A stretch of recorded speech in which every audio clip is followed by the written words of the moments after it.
जब सत्ता की ताकत के सामने सवाल कमजोर पड़ जाए तो आवाज बुलंद करनी पड़ती है। बोल कि लब आजाद है तेरे। न्यूज क्लिक पर मेरे साथ।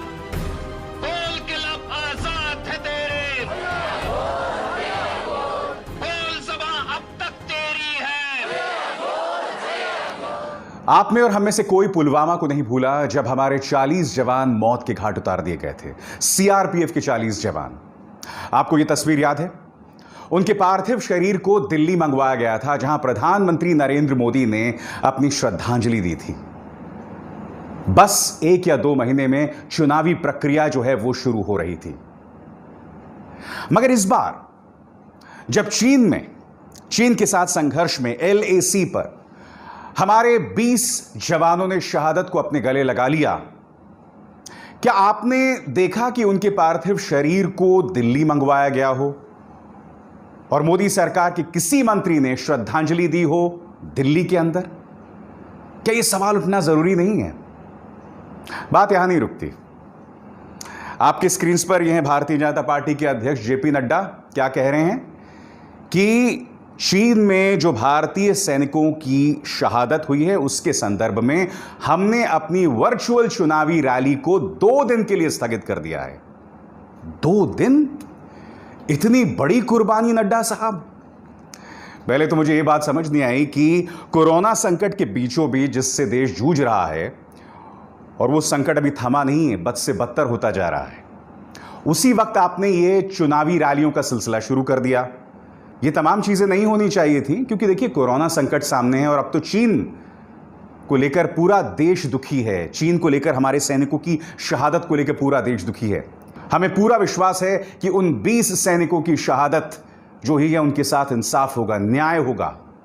मुद्दा वो नहीं है। मुद्दा यह है कि आज की तारीख में क्या हम अपने शहीदों के प्रति संवेदनशील हैं, सेंसिटिव हैं? क्या यह मुद्दा उठाया नहीं जाना चाहिए? मैं आपको दिखाना चाहता हूं, आपके स्क्रीन पर इस वक्त आज तक ने एक इंटरव्यू किया है। यह इंटरव्यू किसका किया है मैं आपको बताता हूं। यह इंटरव्यू उन्होंने किया है घायल जवान सुरेंद्र सिंह के पिता से, और यह खबर क्या कहती है मैं आपको पढ़ के सुना रहा हूं। हम 300-400 आदमी थे, वो 2000 से 2500 थे। ज्यादा घेरे में आ गया मैं, अचानक आया, पता नहीं चला। उनके पास रॉड थे, डंडे थे और पत्थर चलाए। हमारे पास कुछ नहीं था, हम खाली हाथ थे। बचकर आए, क्या करते, भगवान बचा लिए। आज मैं सवाल पूछना चाहता हूं कि अगर वो खाली हाथ थे तो क्यों खाली हाथ थे? क्योंकि मैं जानता हूं कि एक संधि हुई है 1996 की, जिसका मैं आपको बाद में करूंगा। मगर उससे पहले मैं आपको सुनाना चाहूंगा कि कांग्रेस के नेता राहुल गांधी ने यह मुद्दा सामने उठाया कि बगैर शस्त्र के आखिर हमारे सैनिक वहां क्या कर रहे थे। सुनिए। भाई और बहनों, चीन ने हिंदुस्तान के शस्त्रहीन सैनिकों की हत्या करके एक बहुत बड़ा अपराध किया है। मैं पूछना चाहता हूं, इन वीरों को बिना हथियार खतरे की ओर किसने भेजा और क्यों भेजा? कौन जिम्मेदार है? अब देखिए, वैसे तो विदेश मंत्री एस जयशंकर पूरी तरह से खामोश रहते हैं, वो कोई बयान नहीं देते हैं। मगर एस जयशंकर अचानक जो हैं सक्रिय हो जाते हैं, और वो क्या कहते हैं आपके स्क्रीन पर। एस जयशंकर कहते हैं, let us get the facts straight, तथ्यों को हम समझें। All troops on border duty always carry arms. हर एक के पास शस्त्र होते हैं, स्पेशली वाइल लीविंग पोस्ट, खास तौर पर जब वो अपने पोस्ट से रवाना होते हैं। Those at Galwan on 15 June did so, यानी कि गालवान में जो हमारे सैनिक अपने पोस्ट को छोड़कर निकले थे उनके पास भी शस्त्र थे, ये विदेश मंत्री कह रहे हैं। Long standing practice as per 1996 and 2005 agreements not to use firearms during face offs. यहां 2 चीजें उन्होंने कही। पहली बात की कि हमारे जो सैनिक थे उनके पास शस्त्र थे जो अपने पोस्ट को लेकर निकले थे। दूसरी बात यह उन्होंने कही कि 1996 को एक समझौता हुआ था कि LAC से 2 किलोमीटर पहले आप शस्त्रों का इस्तेमाल नहीं करेंगे। जवान सुरेंद्र सिंह के पिता ने क्या बताया था आज तक को अपने इंटरव्यू में? कि हमारे पास शस्त्र नहीं थे, क्या यह सवाल उठना लाजमी नहीं था कि आखिर किसके आदेश पर ये लोग बगैर शस्त्र के वहां तक गए? क्योंकि देखिए, मैं इस बात को मानने को तैयार नहीं हूं कि आप अपने सामने अपने जो भाई जवान सैनिक हैं उनको मरता देखें और आप शस्त्रों का इस्तेमाल तक ना करें। ऐसा कैसे हो सकता है? मैं आपको बताना चाहता हूं, आपके स्क्रीन पर लेफ्टिनेंट जनरल एच.एस. पनाग हैं। वो क्या बता रहे हैं कि जिस कानून का जिक्र एस जयशंकर कर रहे हैं कि आप एलएसी से 2 किलोमीटर शस्त्रों का इस्तेमाल नहीं कर सकते, वो बॉर्डर पर जब तकरार होती है उस वक्त लागू नहीं होता है। वो सिर्फ बॉर्डर मैनेजमेंट के लिए लागू होता है, तकरार के वक्त यह लागू नहीं होता है। वो यहां जिक्र कर रहे हैं आर्टिकल 6 का। वो आर्टिकल 6 क्या कहता है, अब मैं आपको पढ़ के सुनाना चाहता हूं। आर्टिकल 6 का भाग 1, इस पर गौर कीजिए। भारत चीन सीमा के लाइन ऑफ एक्चुअल कंट्रोल में किसी भी तरह की सैनिक गतिविधियों को टालने के लिए दोनों पक्षों में यह समझौता हुआ है। लाइन ऑफ एक्चुअल कंट्रोल के 2 किलोमीटर के अंदर कोई भी पक्ष गोली नहीं चलाएगा, जैविक नुकसान नहीं पहुंचाएगा, खतरनाक रसायन का इस्तेमाल नहीं करेगा, धमाके नहीं करेगा और पिस्तौल से शिकार नहीं करेगा। यह प्रतिबंध छोटे आर्म्स फायरिंग रेंज में सामान्य गोलीबारी की गतिविधियों पर लागू नहीं होगी।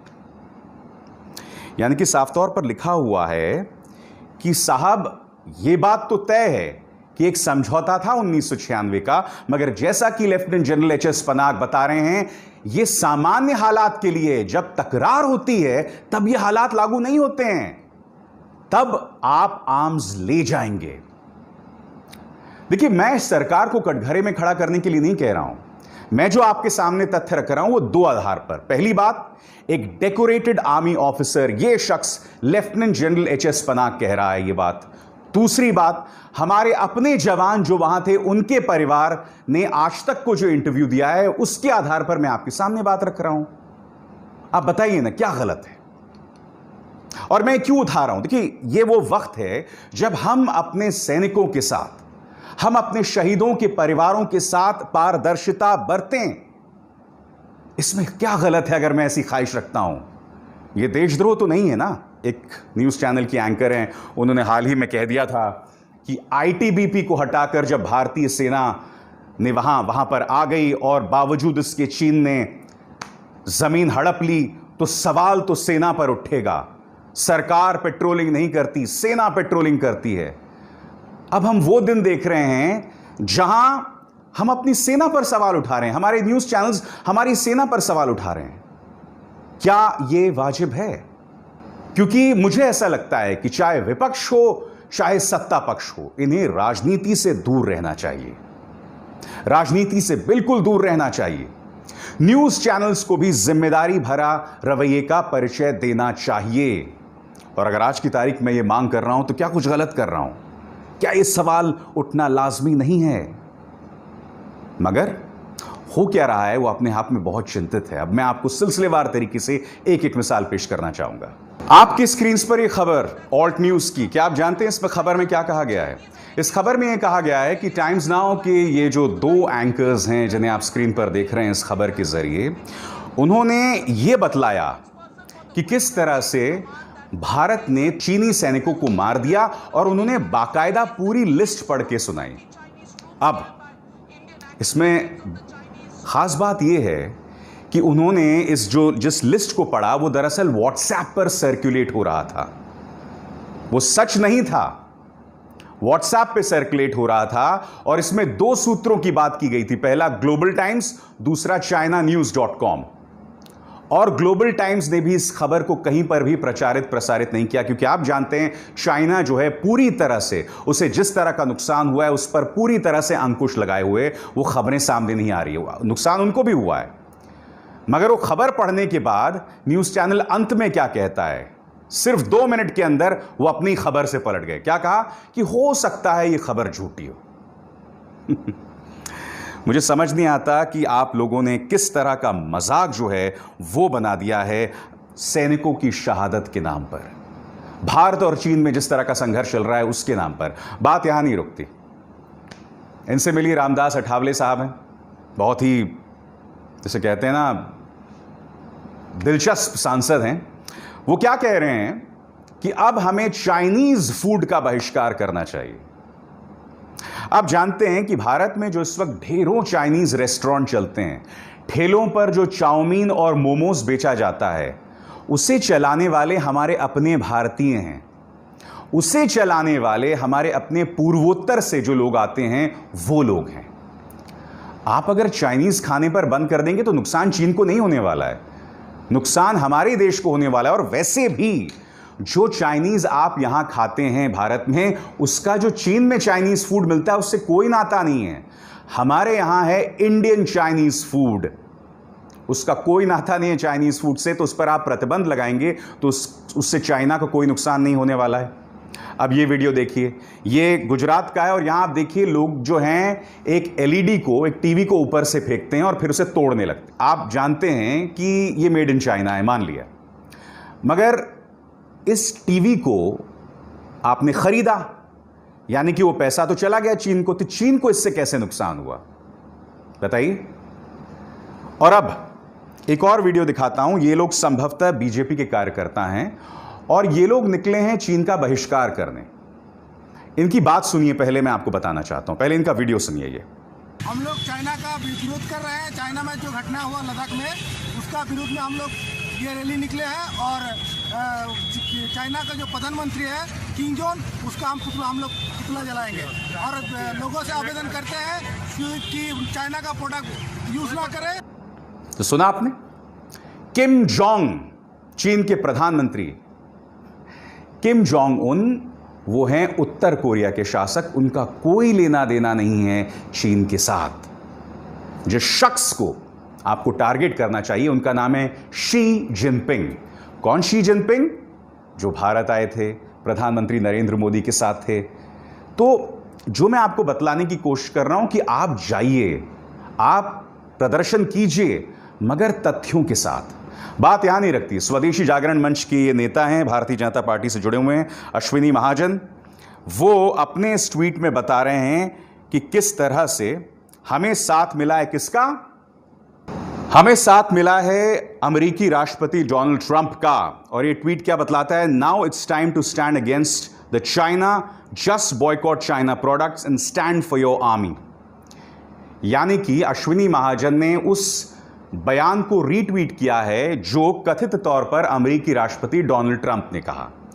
मगर यह डोनाल्ड ट्रंप का अकाउंट नहीं है, यह किसी पैरोडी का अकाउंट है।